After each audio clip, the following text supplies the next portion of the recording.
राहुल आदित्य, आप देख रहे हैं MB News 24 और संवाद आप तक। अभी देश में एक बड़ा ही विवादित मामला चल रहा है, जिसमें आप बागेश्वर धाम के धीरेन्द्र शास्त्री के चमत्कार के दावा और एक है अंध उन्मूलन समिति के जो संस्थापक हैं प्रोफेसर श्याम जी, उनके बीच में चैलेंज का मामला चल रहा है, जिसमें इनका कहना है कि चमत्कार नहीं होता है, जबकि धीरेन्द्र शास्त्री कहते हैं कि मैं चमत्कार करता हूं।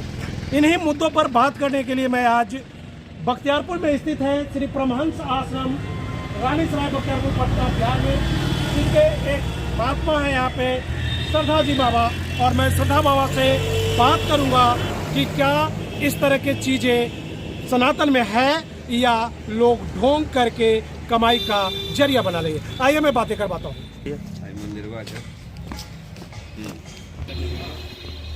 आप देखेंगे तमाम तरह की जो भगवान की मूर्तियां हैं, मंदिर हैं, सारे चीज़ है, और यहाँ पे ही मैं बाबा से बात करूँगा और जानना चाहूँगा कि बाबा इस मुद्दे पे अपना क्या ख्याल रखते हैं, वो सनातन धर्म को किस तरह से देखते हैं और इस तरह के दावों को वो अपने नज़रिए से किस तरह से देखते हैं। क्या वास्तव में इस तरह की चीज़ें होती हैं या नहीं होती हैं, या हमें और इनसे स्पष्ट करना चाहेंगे कि क्या मामला है। आइए मैं बाबा से बात करूँ। हमारे चैनल में आपका स्वागत है, नमस्कार है दर्शक की ओर से। एक अभी जो पूरे देश में एक जो हंगामा खड़ा है, एक जो विवाद चल रहा है, विवाद यह है कि एक महात्मा है धीरेन्द्र शास्त्री बागेश्वर धाम में, उनका दावा है कि मैं चमत्कार करता हूँ। तो मेरा क्वेश्चन है, क्या इस तरह के चमत्कार सनातनियों के या जो सनातन धर्म है उसमें होता है, लोग करते हैं? इस पर आपका क्या कहना है? देखिए, सबसे पहले तो आप लोग यहाँ आए और आप लोगों को मैं अपना जो मत है और जो सनातन का मत है वो बताने का प्रयास करूँगा। सबसे पहले मैं यह बताना चाहूँगा कि सनातन मिस होता है पुराना, जो सबसे पुराना है वह सनातन है। तो सबसे पुराना धरती पर क्या है? ये मकान बना होगा, आयु होगी, कोई मंदिर बना होगा, उसकी आयु होगी। सबसे पुरातन है आत्मा, जिसको भगवान ने गीता में कहा, अछेद्यो अयम दाह्यो अक्लेद्यो अशोष्य एव च नित्यः सर्वगतः स्थारुण अचलो यम सनातन। अर्जुन, यह आत्मा ही सनातन है, शाश्वत है, जिसको शस्त्र काट नहीं सकता, अग्नि जला नहीं सकती, वायु सुखा नहीं सकता। तो सनातन में कभी भी इस तरह के बकवास नहीं। सनातन धर्म इतना महान है, एज ए साइंस। पूरा वर्ल्ड का जो संविधान बना हुआ है या भारत का जो संविधान बना हुआ है वो गीता से लिया गया, सनातन से लिया गया। चाहे वह युद्ध नीति हो, चाहे न्याय नीति हो, चाहे धर्म नीति हो, आप जो भी नीति अभी संविधान में वर्णित है वो सब गीता से लिया गया। जैसे आपस में संविधान कहता है हम लोग प्रेम रखें, तो यह वर्ड कहाँ से लिया गया? गीता से लिया गया।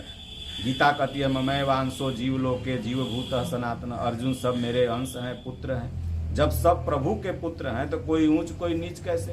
तो सनातनियों में ये चमत्कार होता नहीं है, और इस तरह का चमत्कार एक नहीं कर सकता सनातनियों को, भटके ही रहेंगे।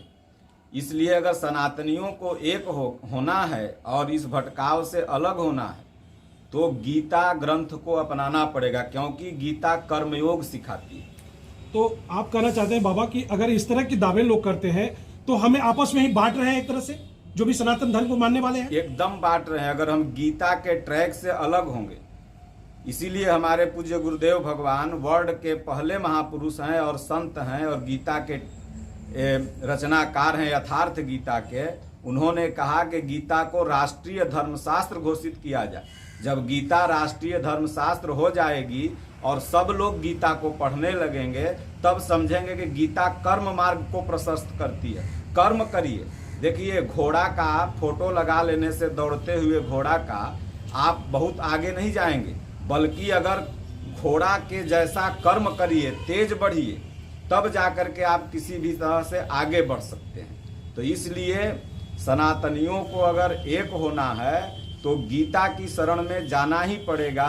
अमेरिका यह कह चुका कि दुनिया की सबसे प्राचीन फिलोसफी है तो गीता। जितने भी विचारक हुए सबों ने गीता की शरण ली। इसलिए इस तरह के विवाद आते रहेंगे अगर आदमी गीता का शरण नहीं लेगा। तो अगर बागेश्वर धाम के जो धीरेन्द्र शास्त्री हैं, तो अगर ऐसा दावा कर रहे हैं तो क्या उनको अंतर्यामी माने हम या भगवान माने? जैसा आप बता रहे हैं कि ऐसा नहीं होता, तो वो क्या खुद भगवान है? देखिए, भगवान का पहले हम लोग अर्थ समझें कि भगवान का अर्थ क्या होता है। भग माने होता है प्रकृति, संधि विच्छेद। आप लोग मीडिया से हैं, पढ़े लिखे तो होंगे। संधि विच्छेद क्योंकि 1, 2, 3 में ही पढ़ाया जाता है, तो किसी भी विषय को लेने के लिए पहले संधि विच्छेद कीजिए। हम लोग का ही दोष है जो हम लोग, अब देखिए, कर्म को छोड़ करके हम लोग चमत्कार पर विश्वास करने लगे, तो इसलिए मार्केट में इस तरह के लोग पैदा हो गए।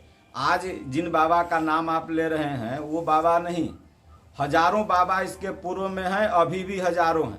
जैसे एक निर्मल बाबा थे, आप लोगों ने देखा होगा, टीवी पर उनका ऐड आता था तो लिखाता था कि वो फुल हो गया, हाउस फुल। अरे भाई, जब हाउस आपका फुले हो गया तो ऐड क्यों दे रहे हैं? तो कहने का तात्पर्य है, तो वो भी कहते थे पर्स इस कंपनी का रखो, वो कंपनी का रखो। तमाम बाबा ऐसे आते हैं, कहते हैं घर में लक्ष्मी यंत्र रख लो, लक्ष्मी आ जाएगी। अगर घर में लक्ष्मी यंत्र, मैं लॉजिकल बात बोल रहा हूँ, मीडिया की बात बोल रहा हूँ, अगर घर में लक्ष्मी यंत्र रखने से लक्ष्मी आ जाए, मैं पूरे पब्लिक को आपके माध्यम से बता रहा हूँ, तो हम कहते हैं कि सबसे पहले इस लक्ष्मी यंत्र को भारत के RBI में टांग दीजिए कि अमेरिका से भी ज्यादा GDP यहाँ का बढ़ जाए। लक्ष्मी यंत्र टांगने से लक्ष्मी नहीं आएगी, बल्कि कर्म यंत्र। इसलिए भगवान कृष्ण की जो गीता है वह कर्म सिखाती है। जितने भी हमारे देवी देवता महापुरुष हुए पूर्व में, सबों ने कर्म सिखाया। लेकिन हम लोग कर्म को छोड़ करके चाहते हैं ऐसा कि कोई आए और हमारे बदले में कर दे, हमको न करना पड़े। जैसे आप रिपोर्टिंग करने आए तब न हुआ है रिपोर्टिंग, आप वही सोच लेते कि यार कोई आता, मेरा माइक लेके जाता, बाबा से कर लेता तो हो पाता, तब तो आप चमत्कार के भरोसे हो गए। मतलब आप बाबा कि इस तरह के जो लोग हैं, क्या किसी कंपनी के एम्बेसडर मान लिया जाए या प्रचारक मान लिया जाए? क्या व्यापार है यह व्यापार बिल्कुल ही व्यापार। वो कंपनी के व्यापार करता नहीं है, वो खुद के व्यापारी हैं। नहीं समझ रहे हैं? जैसे कि अब बहुत लोग कहते हैं मैं पैसा नहीं लेता हूँ, फलना नहीं करता हूँ। पैसा ही लेना व्यापार नहीं होता है। जैसे आपने किसी का 4 घंटा लिया, आप यहाँ आए, मैंने आपका 1 घंटा लिया ना जी, यह भी आपका मैं पैसा ले लिया। क्योंकि हमारे देश में और विश्व में ऐसे ऐसे धनपति हैं जो 1 घंटा में 100 करोड़ कमाते हैं। अगर आपका मैं 4 घंटा लिया तो 400 करोड़ आपका गया ना जी। और अगर आप एक लेबर क्लास के हैं और अगर आपका मैं 3 घंटा 4 घंटा लेता हूं तो भी आपका 350 गया। क्योंकि पूरा दिन के लिए तो आप छोड़ के जाओगे ना मेरे चमत्कार को देखने। तो इसलिए कहने का तात्पर्य है कि इस व्यापार को करने का मौका हम और आप देते हैं। हम और आप गीता नहीं पढ़ते। हमारे धर्मगुरु कहते हैं क्या, जितने भी अभी तथा कथित में हैं वो कहेंगे गीता मत घर में रखो, गीता मत पढ़ो, न तो साधु बन जाओगे। अब सोचिए कि गीता जब कहने वाले भगवान श्री कृष्ण साधु नहीं थे, 16,108 पटरानियां उनके पास थी। अर्जुन जो सुन रहा था उसके पास भी 4-5 औरतें थी।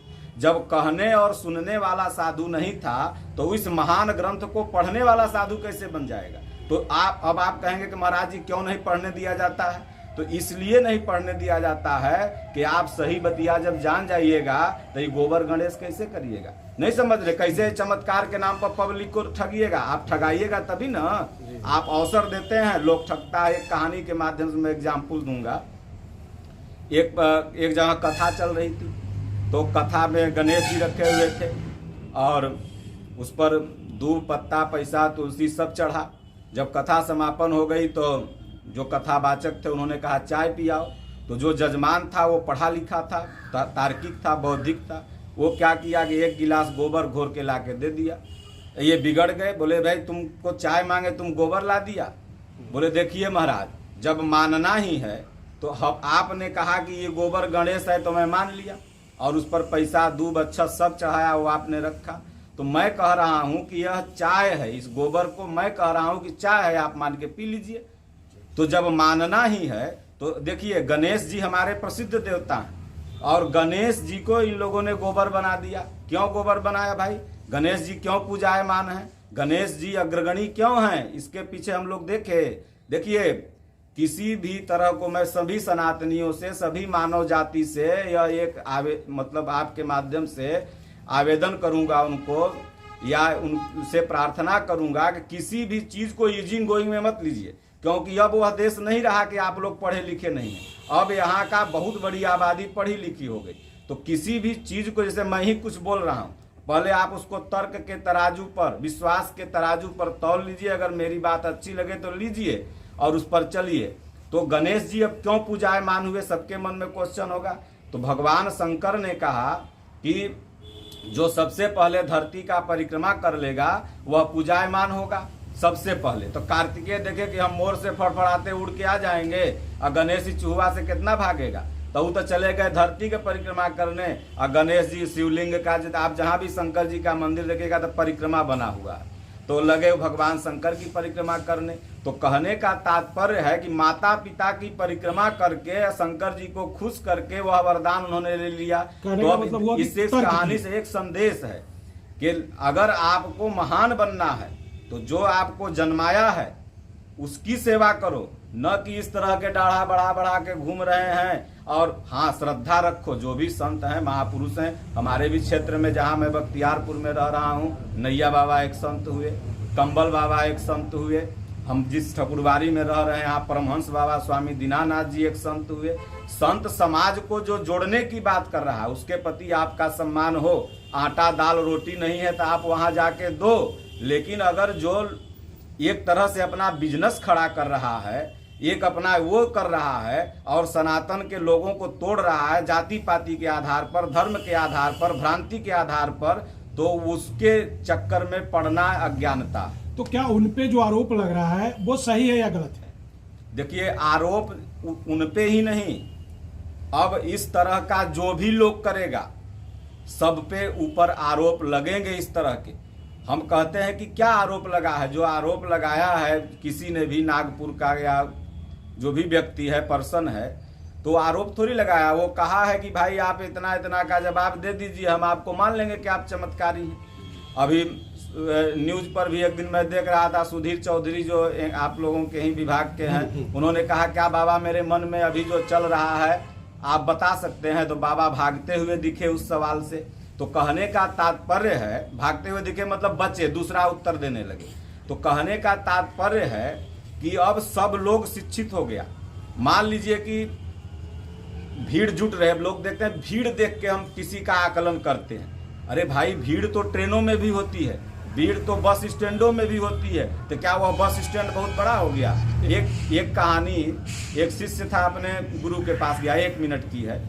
तो कहा गुरुजी आपके यहाँ तो कोई भीड़ नहीं है, और उस बाबा के यहाँ बहुत भीड़, उस बाबा के यहाँ लाखों करोड़ों की भीड़।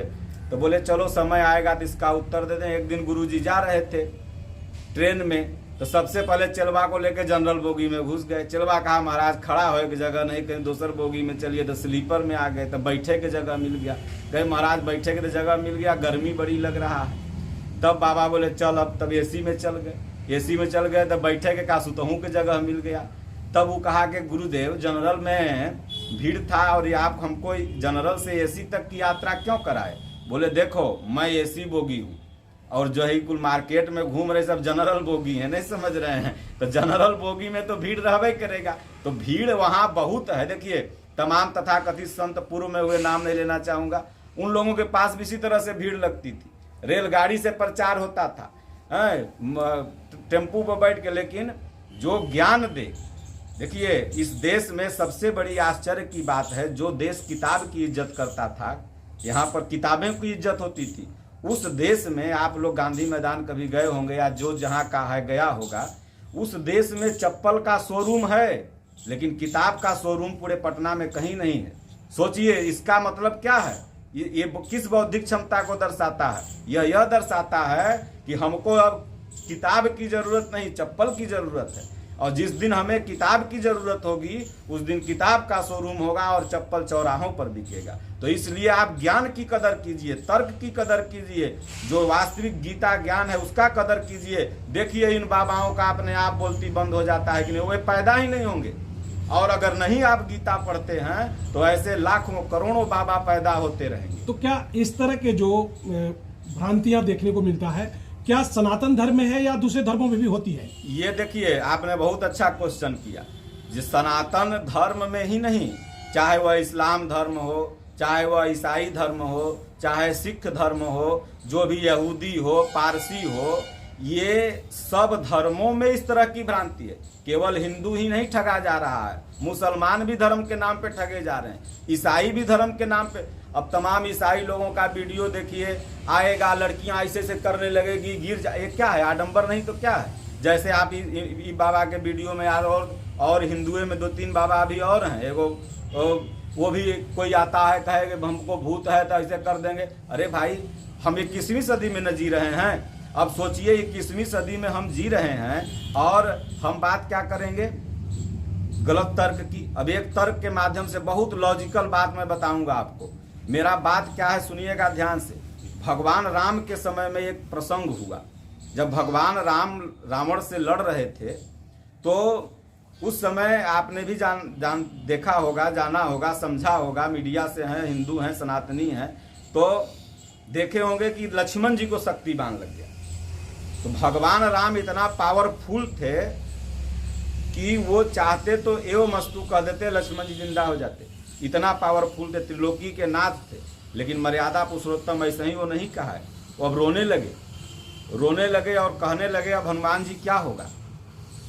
हनुमान जी ने कहा प्रभु आप बताओ। तो बोले देखो कोई वैद्य वैद्य हो तो लाओ। अब जैसे मान लीजिए हम लोग कहीं जाते हैं, आप ही कहीं जाते हैं, तो कोई भी वैद्य होते हैं, RMP वगैरह, उनको लोग लाता है, देखिए भाई तबीयत खराब हो गया देखिए। तो हनुमान जी गए, उस समय के वैद्य थे सुखैन जी, लंका में जो थे, उनको लेके आए। वो आते हैं और उसके बाद भगवान ने जब उनके सामने अपना प्रश्न रखा, जो समस्या थी, तो वो कहते हैं जड़ी लाइए। ये कहानी बहुत सटीक बैठेगी। जड़ी आया, पिसा गया, लक्ष्मण जी को पिलाया गया, जिंदा हो गए।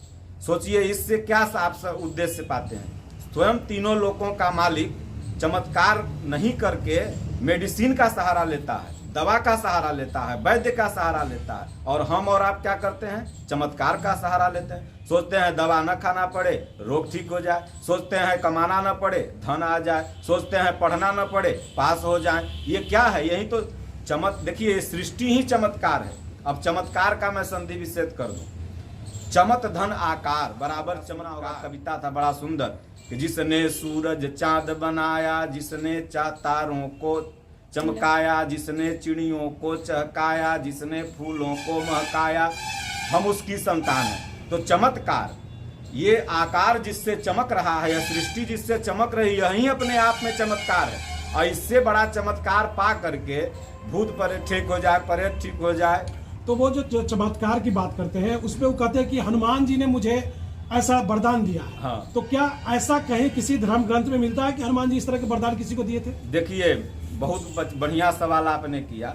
हनुमान जी ने कहीं भी अपने पूरे जीवन शैली में इस तरह का, मैं मतलब दावे के साथ कह सकता हूँ, इसमें कोई सफाई भी देता है कि लिखा हुआ है भूत प्रेत निकट नहीं आवे, महावीर जब नाम सुनावे। अब देखिए अर्थ का अनर्थ हो जाता है। हम लोग जैसे शूद्र शब्द आता है ना, तो समझ लेते हैं कि चमार दुसाद होगा, जो कि शूद्र माने ऐसा नहीं है। शूद्र माने अल्पज्ञ होता है। उसी तरह भूत शब्द जैसे ही आता है तो हम लोग के दिमाग में माइंड सेट हो जाता है कि अठमल गोला के चौराहे पर, ट्रेन स्टेशन पर कहीं भूत होगा, वो हमको धर लेगा। आप संस्कृत के डिक्शनरी में जाइए और भूत का अर्थ खोजिए। भूत माने होता है जीवित प्राणी, भूत माने जीवित प्राणी, और प्रेत माने मृत प्राणी। तो भूत प्रेत निकट नहीं आवे। जब आप हनुमान जी जैसा भक्त बनने का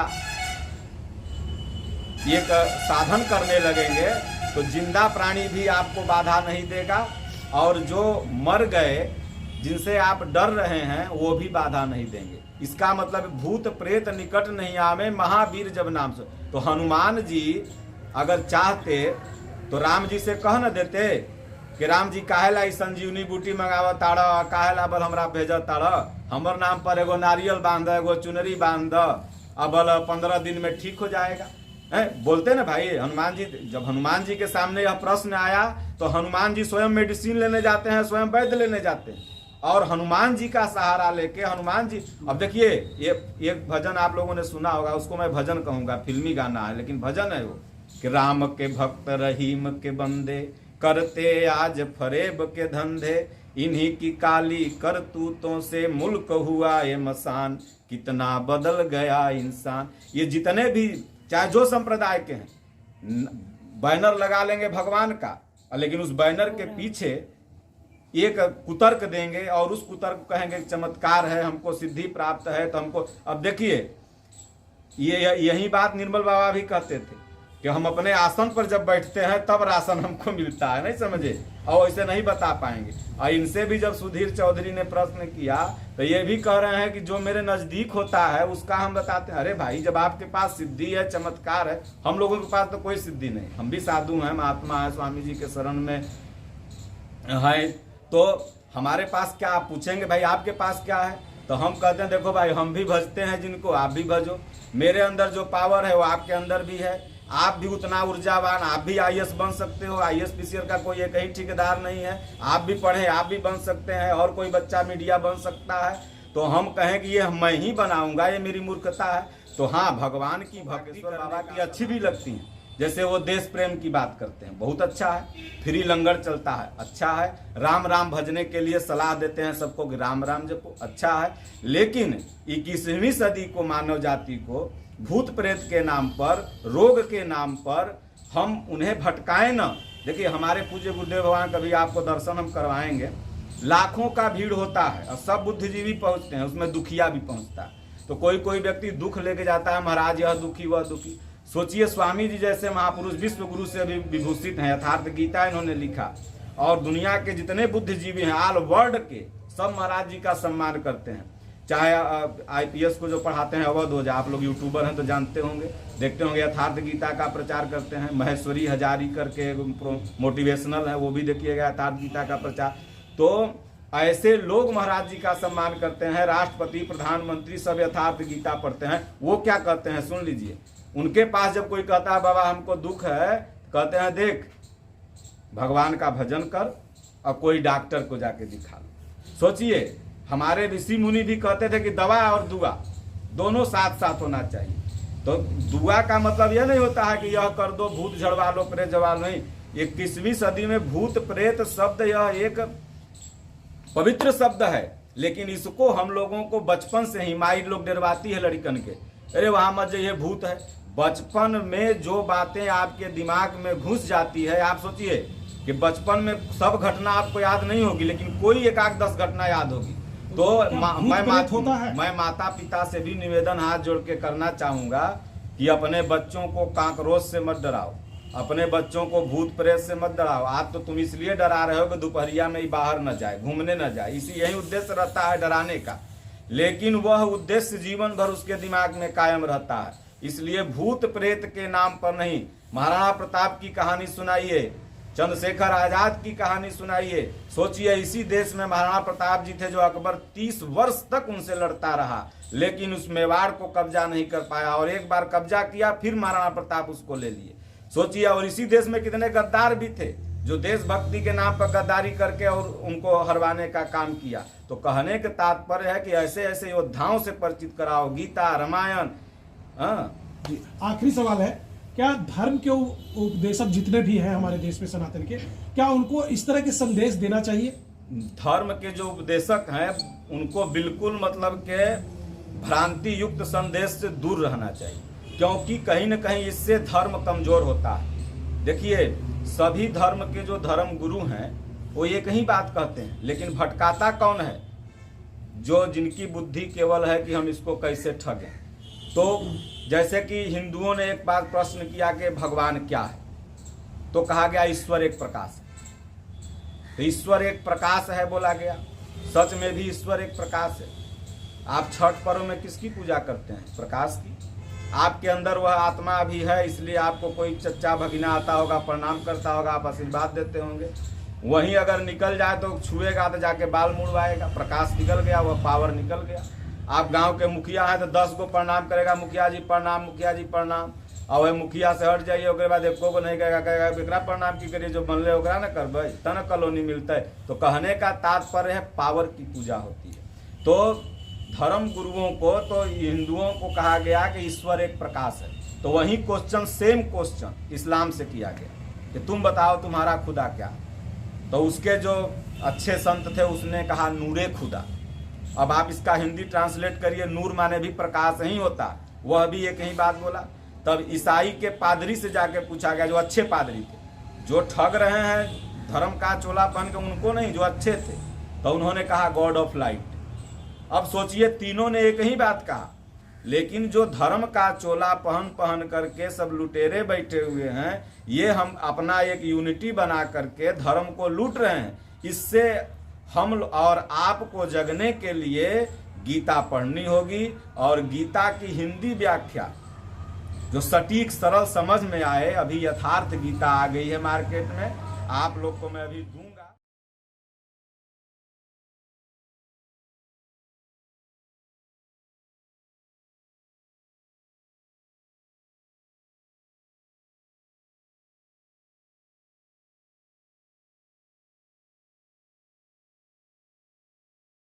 का होगा वो मंगाना चाहता है तो ये बड़ा वाला जो एंड्रॉइड फोन है उससे यथार्थ गीता वेबसाइट पर जाए, और फ्री बुक का ऑप्शन है।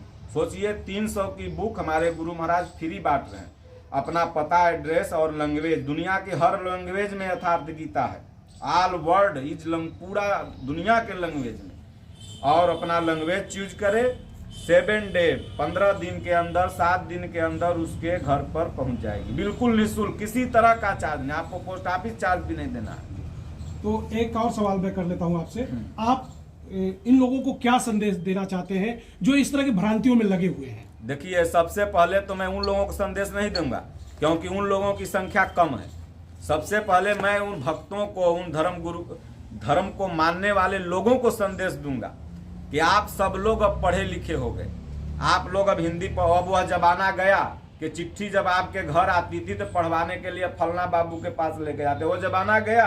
अब आप खुद पढ़े लिखे हो गए, आप शिक्षित हो गए। अब आप समझिए कि हमारा लॉजिक क्या है, हमारा फीचर क्या है, हमारा ध्यान किधर है। हम आपको ठग रहे हैं कि आपको सही बात बता रहे हैं। इतनी चर्चा आपसे हुई, शायद मैं कहूँगा कि आप लोग पहली बार ऐसी चर्चा सुनने को मिला होगा। आप लोग मीडिया में होंगे, बहुत धार्मिक रिपोर्ट किए होंगे, तो ये हम लोग का वाणी नहीं है, ये हमारे पूज्य गुरुदेव भगवान की वाणी है। उसी वाणी को अगर कोई से आप लोग आ गए, आप लोग के पास कहीं क्वेश्चन आया होगा समाज में, तो आप आ गए तो मैंने बता दिया। हमने न किसी का पक्ष लिया न विपक्ष लिया, हमने जो सत्य है, हमारा जो सनातन संस्कृति का जो गर्व है वह है कर्म। इसलिए मानस में बाबा तुलसी ने लिखा कि कर्म प्रधान विश्व करी राखा, जो जस करहि तास फल चाखा। अगर आपका कर्म गंदा है, धरती पर कोई बाबा बीवी पैदा नहीं लिया है जो आपको बचा दे, और अगर आपका कर्म सही है तो दुनिया पर कोई भी ऐसा व्यक्ति नहीं जो आपको दुख दे दे। मानस में बाबा कहते हैं कि कौन काहु सुख दुख कर दाता, निज कृत कर्म भोग सब भ्राता। सब अपने अपने कर्म का भोग है। इसलिए हम जनता को संदेश देंगे कि आप लोग गीता पढ़िए, रामायण पढ़िए, भगवान का भक्ति करिए, हाँ, और उस तरह की जो बात आपको बताए उसको सम्मान कीजिए, माता पिता का अपने सम्मान कीजिए, सब एक रहिए, जाति पाति से उठ के रहिए। यहाँ कोई जाति पाति नहीं है, बेटी रोटी के लिए जात पात है, धर्म के लिए सब एक है। एक साधारण सा उत्तर देंगे आपको, मंडप कौन बनाता है? मंडप जब बन के तैयार हो गया और मंडप बनाने वाला कहा कि मैं इस मंडप में हवन करता हूँ, तो हमारे धर्म गुरु रोक देंगे, हाँ छुआ जाएगा, भागो भागो। वो ईसाई बनेगा कि नहीं, मुसलमान बनेगा कि नहीं, धार्मिक सुसाइड करेगा कि नहीं करेगा? हम मौका देते हैं उसको भगाने का। आज लोग घर वापसी भी एक मुद्दा है, घर वापसी पर भी ये बाबा कहते हैं कि हम घर वापसी करवाए, इसलिए अच्छी बात है। जो चले गए उनको आप लाइए और ला के उसको गीता दीजिए पढ़ने के लिए, ये अच्छी बात है, उनका यह विजन अच्छा है। लेकिन आखिर में घर से लोग भाग क्यों कर रहा है, इस पर भी मंथन हुआ। राम कहने से मुक्ति मिलेगी, लेकिन राम कहने वाले क्यों घट रहे हैं? तो इसलिए घट रहे हैं कि हम जात पात छुआछूत के आधार पर उनसे भेदभाव करते हैं, मंदिरों में उनको जाने नहीं देते। अभी भी अगल बगल में कई ऐसे गांव हैं जहां अखंड कीर्तन में उन जातियों के लोगों को नहीं जाने देते, कहते हैं उससे यह होगा, उससे वह होगा। तो बताइए, उसके यहाँ कोई पादरी या उसके यहाँ कोई इस्लाम जाएगा और उसको मोटिवेट करके अपने में ले लेगा कि नहीं ले लेगा? आप अपने भाई से अगर द्वेष करिएगा तो आपका भाई दुश्मन से जाके मिल जाएगा। इसलिए मेरा संदेश है कि सबको गले लगाइए, जैसे प्रभु श्री राम ने गले लगाया माता सबरी को। जब वो अपनी जात का परिचय देने लगी तो भगवान डांट दिए, बोले चुप, जात पात मैं नहीं मानता, मैं भक्ति का नाता मानता हूँ। जब गिद्ध के गए तो गिद्ध के राम हो गए, सबरी के यहाँ गए तो सबरी के राम हो गए, वाल्मीकि के यहाँ गए तो वाल्मीकि के राम हो गए। मतलब आप जहाँ जाइए उसको गले लगाइए, ठुकराइए मत। तब देखिए आपका सनातन सनातनी मजबूत होगा और आपका घर छोड़ के कोई जाएगा ही नहीं और आपको घर वापसी कराने की नौबत ही नहीं आएगी। इसलिए बोलो गुरुदेव भगवान की जय। बहुत बहुत धन्यवाद। लोगों को अभी हमारी बातचीत आप सुन रहे थे, श्रद्धा बाबा से हमारी बात हो रही थी। जितने भी क्वेश्चन थे उनका उन्होंने बेबाकी से जवाब दिया, भ्रांतियों पे और जिस तरह के लोग कर्मकांड के नाम पे या धर्म के नाम पे लोगों को ठगने के काम करते हैं उनको भी सावधान किया है और उन सारे जनता को भी इन्होंने सावधान करने का काम किया है जो इस तरह के बाबाओं के चक्कर में पड़ जाते हैं। इनका साफ कहना है कि अपना कर्म कीजिए, कर्म प्रधान है, कर्म से आगे कुछ भी नहीं।